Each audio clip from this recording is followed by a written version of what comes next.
पहले मेरे साथ प्रभु राम जी को, माता जानकी को जरा याद कर लें, उसके बाद ही मैं अपनी बात को आगे बढ़ाऊंगा। सियावर रामचंद्र की, सियावर रामचंद्र की जय सिया राम, जय सिया राम। आज ये जयघोष सिर्फ सियाराम की नगरी में ही नहीं सुनाई दे रहा, बल्कि इसकी गूंज पूरे विश्व भर में है। सभी देशवासियों को और विश्व भर में फैले करोड़ों करोड़ों भारत भक्तों को, राम भक्तों को आज के इस पवित्र अवसर पर कोटि कोटि बधाई।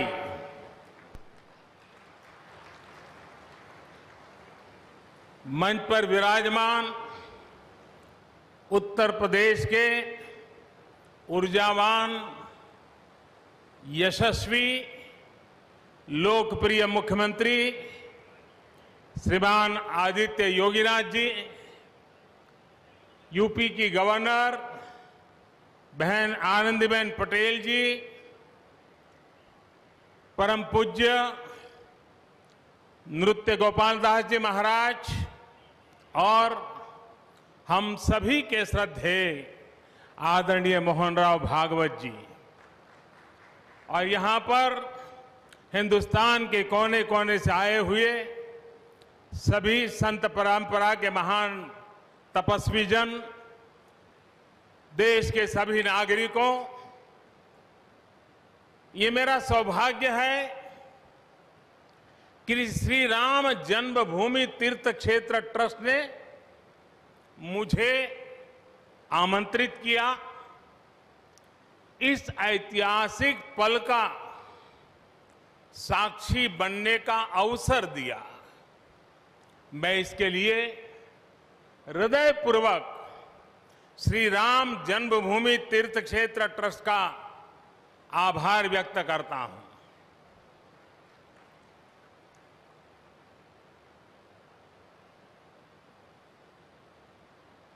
और आना बड़ा स्वाभाविक भी था, क्योंकि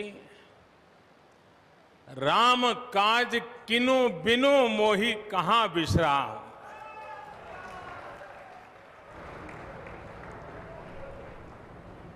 भारत आज भगवान भास्कर के सानिध्य में सरयू के किनारे एक स्वर्णिम अध्याय रच रहा है।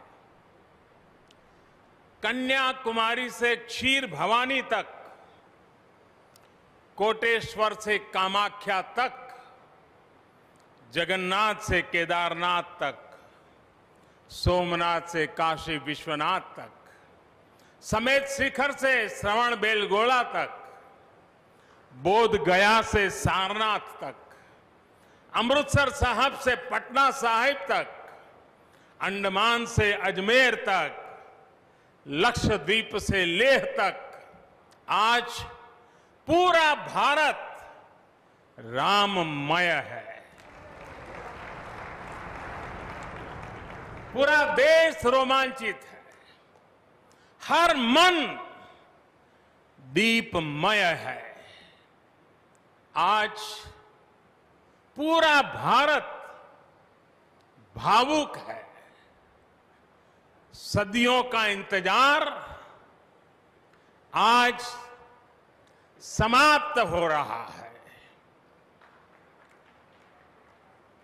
करोड़ों लोगों को आज ये विश्वास ही नहीं हो रहा होगा कि वो अपने जीते जी इस पावन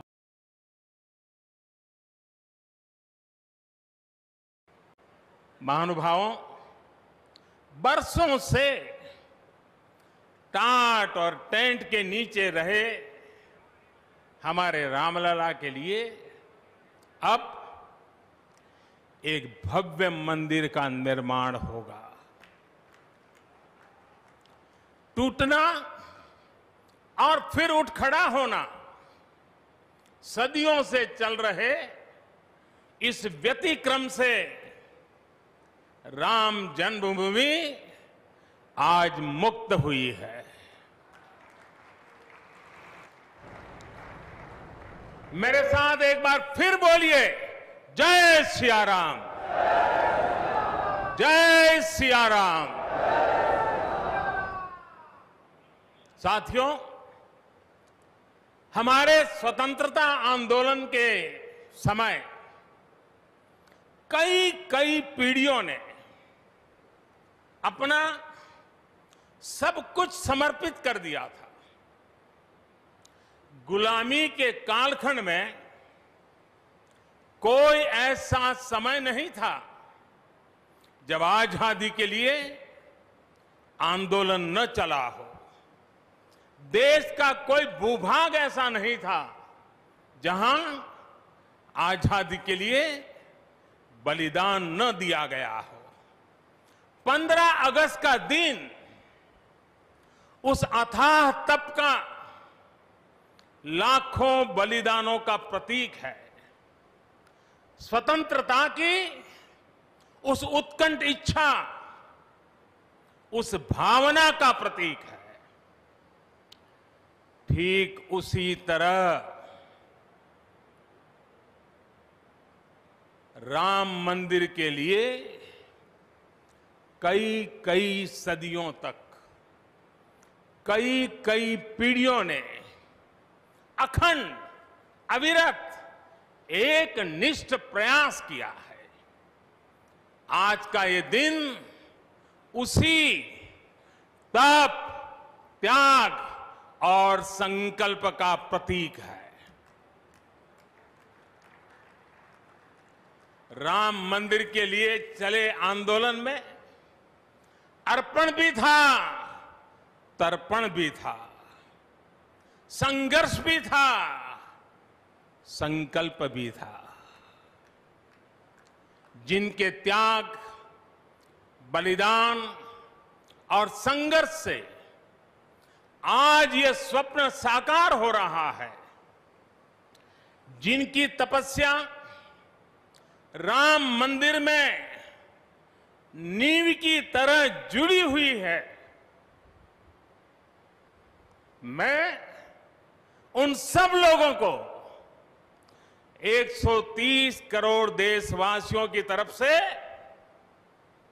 सर झुका करके नमन करता हूं, उनका वंदन करता हूं। संपूर्ण सृष्टि की शक्तियां राम जन्मभूमि के पवित्र आंदोलन से जुड़ा हर व्यक्तित्व जो जहां है इस आयोजन को देख रहा है, वो भाव विभोर है, सभी को आशीर्वाद दे रहा है। साथियों, राम हमारे मन में गढ़े हुए हैं, हमारे भीतर धुल मिल गए हैं। कोई काम करना हो तो प्रेरणा के लिए हम भगवान राम की ओर ही देखते हैं। आप भगवान राम की अद्भुत शक्ति देखिए। इमारतें नष्ट हो गई,